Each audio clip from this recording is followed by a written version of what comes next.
আজকে অনেক কিছু করবো, বাগানে আজকে সবজি ফেলবো, তাই আমরা বাগানে যাচ্ছি। শুধু সবজি ফেলবে? হ্যাঁ, আজকে অনেক কিছু শাক ফেলবো তো, তাই চলে এসেছি। আচ্ছা।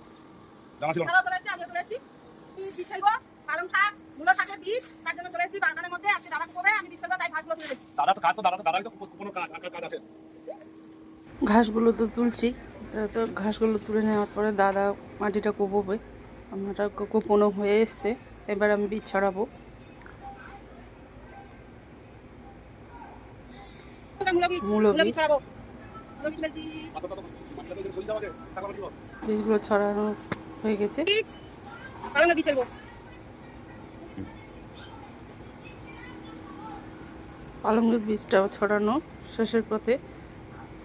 তো এবারে একটা বাতা দিয়ে আস্তে আস্তে মাটিগুলোকে টেনে ঢাকা দিয়ে দিতে হবে, বীজগুলো যাতে ঢাকা পড়ে যায়, তাহলে গাছটা ভালো হবে।